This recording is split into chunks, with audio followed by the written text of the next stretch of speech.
Well, thank you all for having me here. I'm really excited that VSBA has chosen to do this hot topic around equity. It is such an important issue and it really deserves our full attention.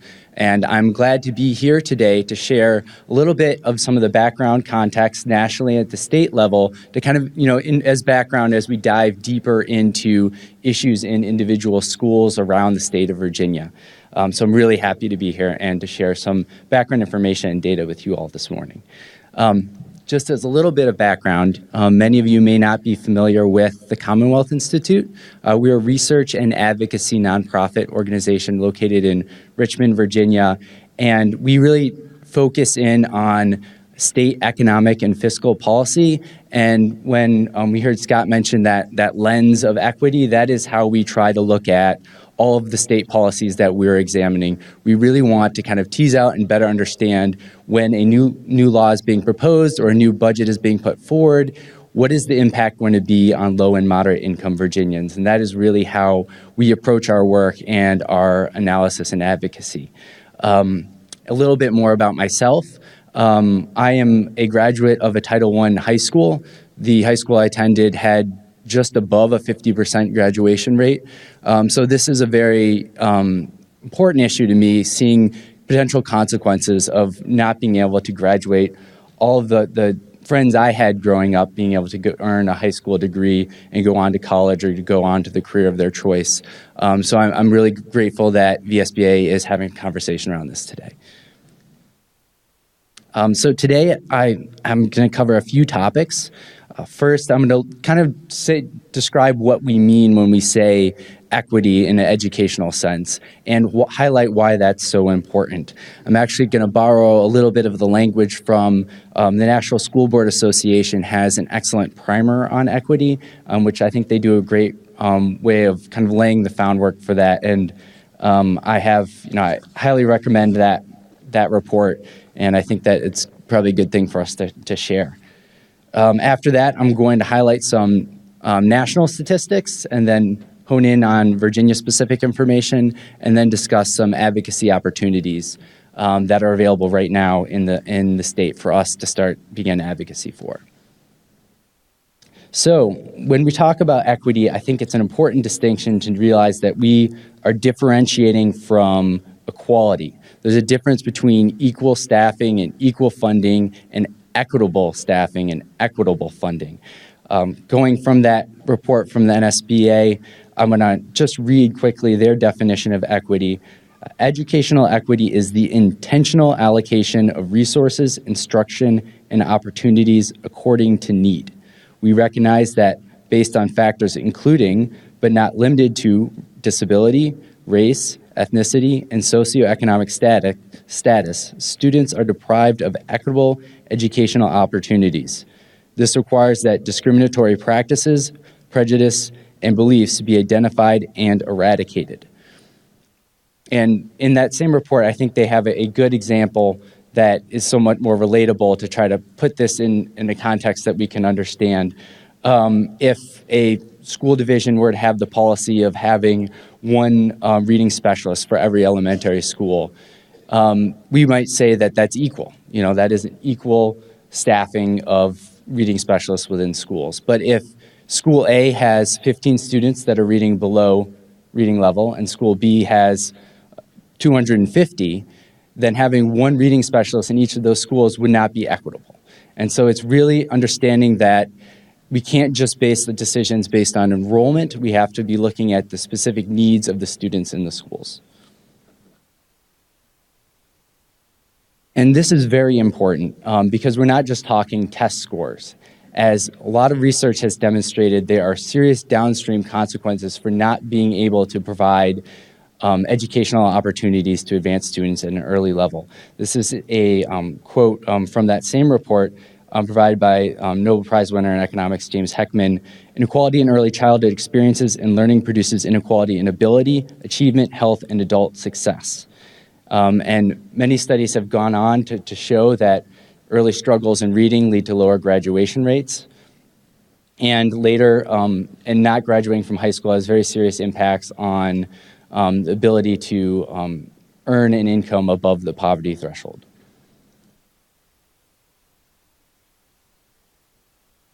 And there's also very clear benefits downstream from targeted investments. The researcher at Northwestern, Kirabo Jackson, has done numerous studies, these findings from a report published in the National Bureau of Economic Research, that highlights that targeted investments, when they're sustained over all 12 years of learning from kindergarten through your senior year of high school, that there's very clear benefits when it comes to likelihood of completing high school.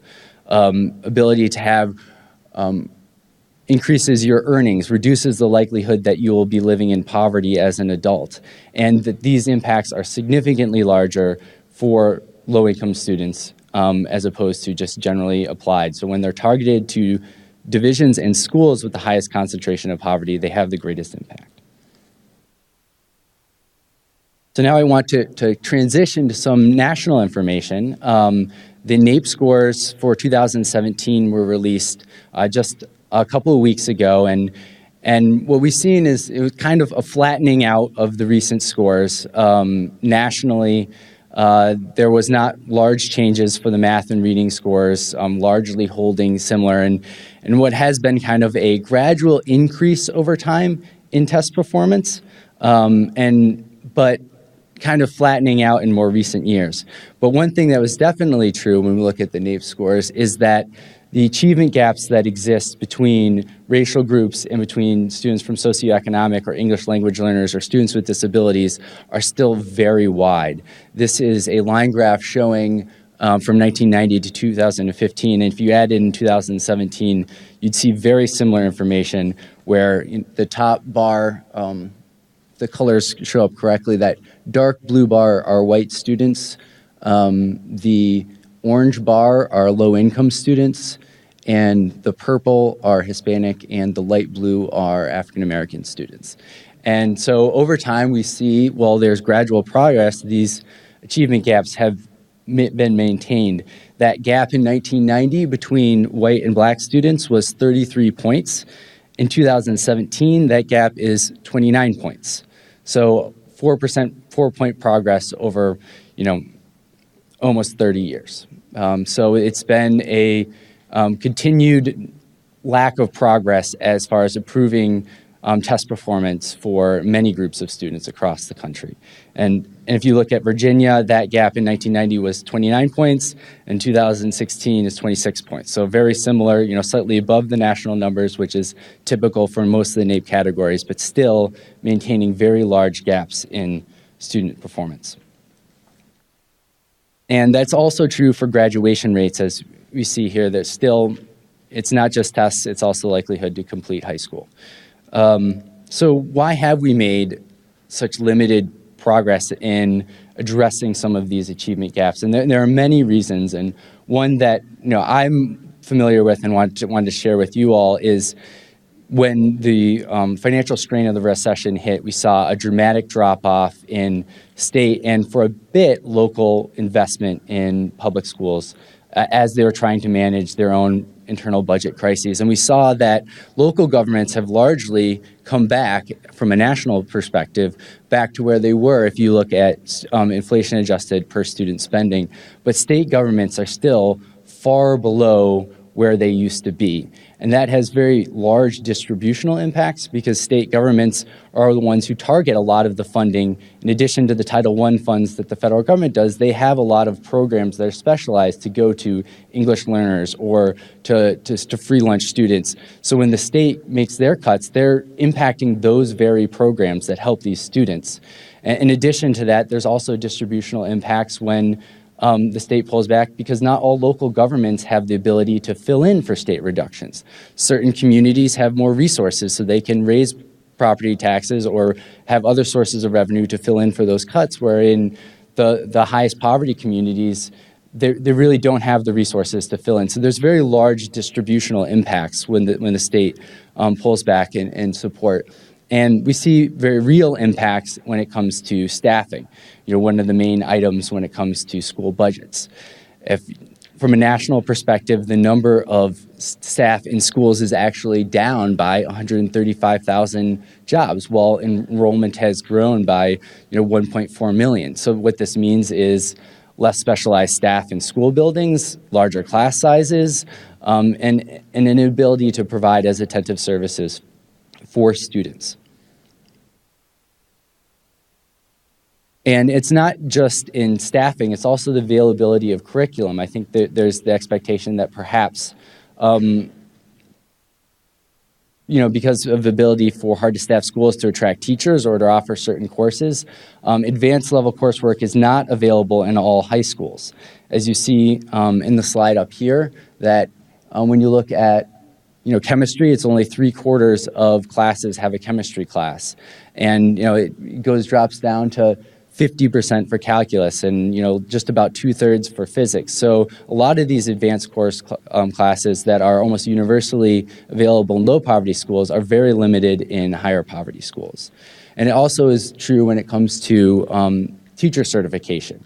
This is looking at different geographic areas from suburban cities and rural communities, comparing low and high poverty schools, and you'll see that the likelihood that a teacher is either certified or majored in the subject that they're teaching is much less likely in high poverty schools as opposed to low poverty schools. So now to kind of shift a little bit and look at Virginia.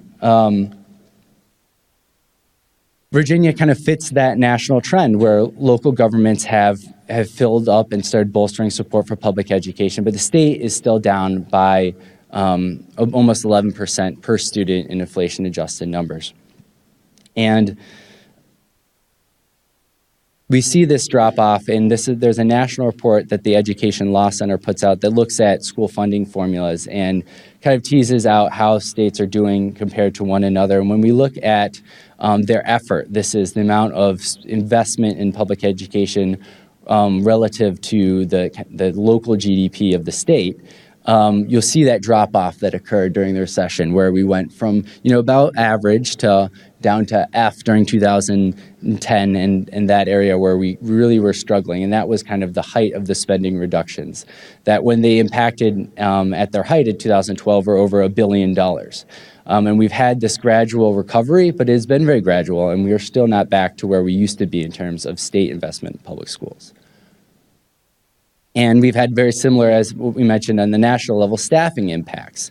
If we were able to maintain staffing ratios from what we had in 2009, so that is keeping pace with enrollment for all the different school positions, we'd have over 10,000 more staff for a variety of positions, including over 4,000 more teachers. So it very much fits that national trend of state reductions, staffing reductions, and also a disproportionate impact. This is the per pupil reductions in state aid from 2009 to 2015, comparing, and this far left bar is in school divisions with the highest level of poverty. So these are looking from the census data on school-aged poverty rates compared to school divisions with the lowest levels of poverty, and it is almost 3 times the size. So it is school divisions that have the most highest levels of poverty and students with many, many different needs that have seen the most reductions in state aid over this time. And that's one of the reasons why when on that same Educational Law Center report, we see that they gave Virginia an F for the fairness of its funding distribution. The report looks at state and local spending. It doesn't include federal, but state and local spending. And it shows that we spend 11% less per student in our highest poverty school divisions compared to our lowest poverty school divisions.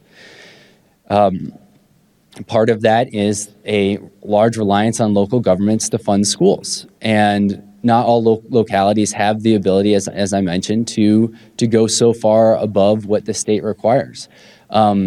Statewide, we're spending over local governments are spending over twice what they're required by the state, over $3.7 billion more than the state requires to meet their minimum required local effort. But that's not true universally. In areas of Northern Virginia, they're spending 3 times what they're required. But in other areas, in Wise and Petersburg, they're just meeting the minimum required level of effort. So this is where we're talking about disparate impacts when it comes to reductions in state aid. And so how does this play out in terms of resources and opportunities for actual students in schools in Virginia? So I went through the Office of Civil Rights collects information on availability of coursework, teacher experience, et cetera, at the school level. They're actually going to be updating that information this year. So this is from 2013, 2014. And in schools where 75% of the students or more 25% of students or less qualify for free or reduced lunch, you'll see that pretty much, universally, almost all of them were accredited by the state. When it comes to advanced coursework, almost all of them had physics, calculus, and AP or IB class. Middle schools were offering Algebra 1. A very low percentage of teachers were in their first or second year of teaching. And you'll also, when you look at the racial demographics of those schools, you'll see that just about 2/3 of the students are white students, meaning just 1/3 of the students are students of color. This contrasts very different from schools where most of the students qualify for free reduced lunch. These are schools where 75% or more qualify for free reduced lunch. You see that only about 1/3 of them are accredited by the state. That when it comes to course offerings, very similar to what we said on the national level, only about less than half have physics, a little over half have calculus. And when it comes to AP/IB, for just one class offered in high school, it's less than only 3/4 have for these classes. So it's a very stark contrast when it comes to educational opportunities that we're seeing for resources in individual schools in Virginia when you're looking at low and high poverty schools. And it's impacting students along racial lines very differently. On this slide, it points out that when you're looking at along racial groups, over 80% are students of color. So it's largely students of color that are being disadvantaged by not giving the opportunities to pursue high-level coursework or to have more experienced teachers in their classroom in the state. And a large impact of that is inequities in school funding. So there are also, I want to highlight some real opportunities there are to make progress in the state. Well, I mentioned that there are definite challenges. There are also some really important programs that the state has identified to target funds to schools to try to give schools the opportunity to hire the needed staffing and offer the coursework to help students advance. One of these programs is called the At-Risk Add-on Program, which is targeted to schools based on the percentage of free lunch students. And schools are allowed to use these services for a variety of service that can include counseling services, intervention services, one-on-one instruction, hiring additional instructors to help low-income students. And this program has existed since the 90s and is very important for bolstering equity within the education funding formula. But when we look at the numbers on it, it lags what other states have when they have targeted aid programs. And so I think bolstering and strengthening this program is a real opportunity to improving equity in the state's allocation of resources across the state. This shows that if we were to increase the at-risk add-on, basically double what it is right now, that you'd see very clear benefits going to high poverty divisions. But you wouldn't see any divisions losing money. A lot of conversations around the local composite index pits school divisions against one another. This is a program that, again, most of the aid would be targeted to areas that have bore the brunt of state funding reductions, but it wouldn't take away from other school divisions. They would also see some additional assistance for their students that are from low-income families. So this is a real opportunity to grow the equity within our funding formula without, stealing from Peter to pay Paul. In addition, the Virginia Board of Education has issued recommendations to the Virginia General Assembly to improve new staffing standards. And these are many of the positions that were taken back or reduced due to the financial strain of the recession and offer very important services for low-income students. This includes school counselors, school social workers, school psychologists, school nurses, and assistant principals. And it also takes away what has been, there's been a temporary, or right now it's been permanent, cap on assistance for support staff, and it would eliminate that cap that was put on those support staff positions. And this would really strengthen investment from the state in public education across the Commonwealth. And the Board of Education has already put forward these recommendations to the General Assembly, and I think really raising awareness about these proposals and trying to identify funding sources to invest in them is really vital for making sure that all of the schools across the state have the staff that they need to be successful. So that is kind of a run through of my presentation, and I know that I highlighted a lot of challenges, but I will say personally, having graduated from a high school where I mentioned only 50% of the students graduated, we did send 5 students to Ivy League schools, and I had some of the most fantastic teachers that helped me throughout the entire experience and were just absolutely amazing. So it's not like there are not opportunities and dedicated and talented people in schools where there is concentrated poverty. It's just trying to align our resources to support them in their work. So thank you all so much.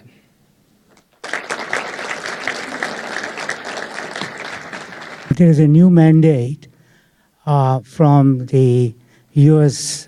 Department of Education about ESSA, that every Student Succeed Act.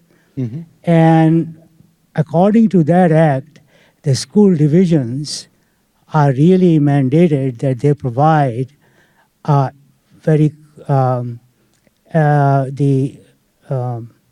quality education to every child. So how that is going to be incorporated in this particular new pathways, because I think equity, like I represent the Colonial Heights School Division. I'm the board member there. And what I have seen over my stay there, 50 years in the community, not as a board member, that when I went there as a young community member, there were almost zero free or reduced lunches. And today, there are 55% of our student population is on the reduced or full lunch provision. So, it's really phenomenal because this thing happened gradually in some form in every community. So what I'm wondering is this the national trend which is emerging for some reason, or is it some very isolated pockets where it is more visible? Because our school division going from 0 to 55% in 2018 is really amazing to me. Yeah, and I really should have included more information on recent trends on student demographics. But since the recession, there is a large increase in percentage of students that are living in poverty that are attending public education across the country.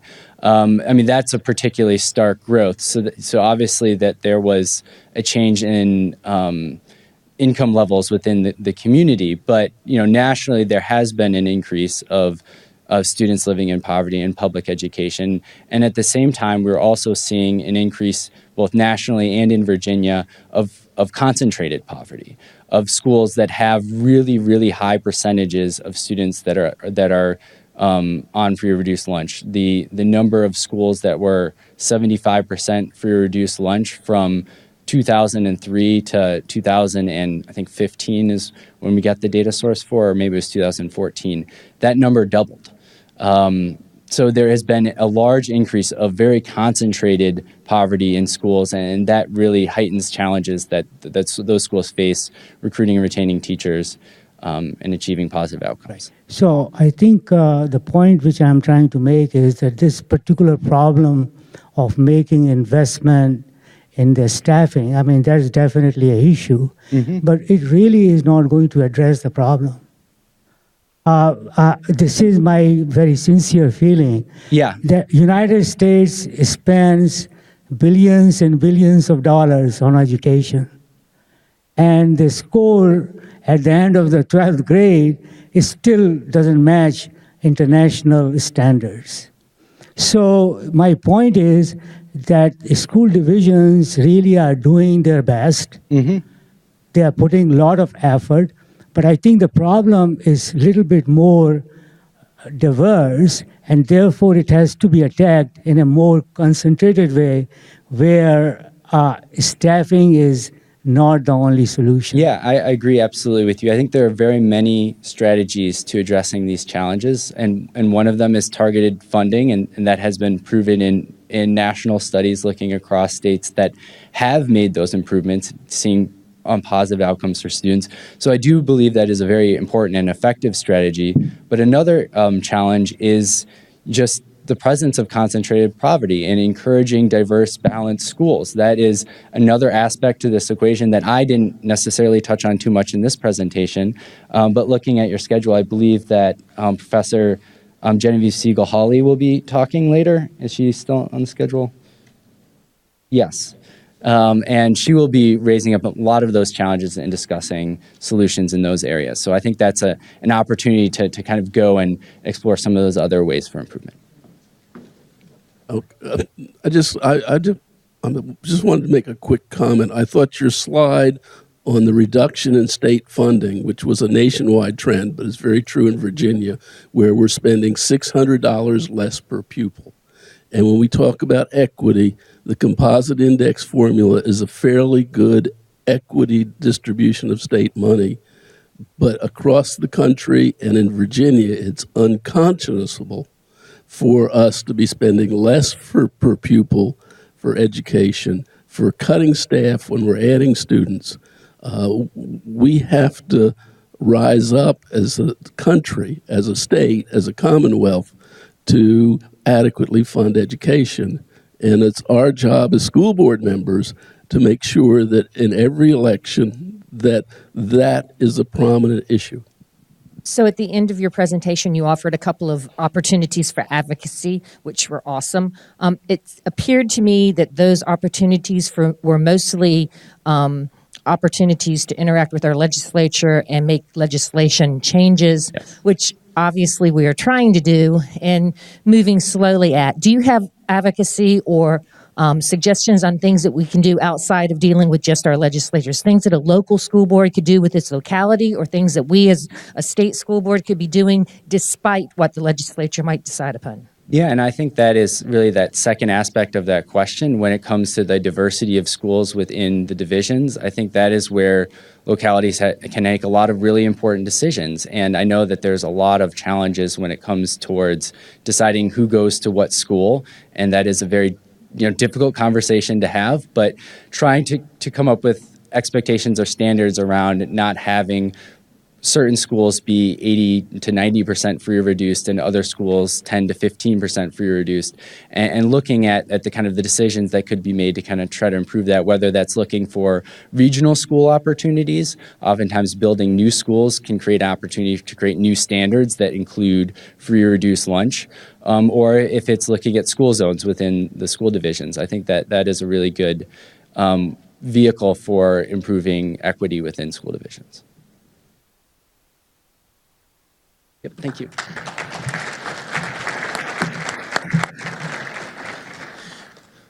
So a lot of great data, charts. Chris ended and he's right. I mean, our local board, we just did something we hadn't done in a long time, which is redistricted at the elementary level. Trying to, one, balance the load among all the schools because of overcrowding. And it's amazing, the student enrollment growth we've all had. But the other is trying to make sure there is some level of parity relative to all of the equity challenges we all face. We started some stuff at my local level after our January meeting and some presentations we had, and Chris's conversation talked about it. And it's really the advocacy as we do our budgets at the local level. If you haven't looked at it this way, when you look at that per pupil basis, we just sat down last week. Again, they sat down last night with our board, with our city council. And we talked about what our local appropriation was on a per pupil basis, because council said, we keep giving you more money, we keep giving you more money. And we said, yes, but we keep getting more and more kids. We keep on having to build schools and incur debt service. And in fact, the cost we get per student in then year dollars has actually gone down over the last 12 years, while there's been a 20% cost of inflationary increases. And that's just using the CPI, when in fact we all know we've had VRS changes, healthcare costs go through the roof, we're paying a fortune for fuel for school buses, keep on going through all of that, right? So until you have that real meaningful dialogue with our local appropriators, but it's also at the state level, because Chris's charts talked about it. You look at the Commonwealth numbers and wow, the legislators will say, we keep giving you more money. But when you actually disaggregate it on a per student basis, it's not that much, if any. So thank you very much, Chris, for a lot of data, great presentation.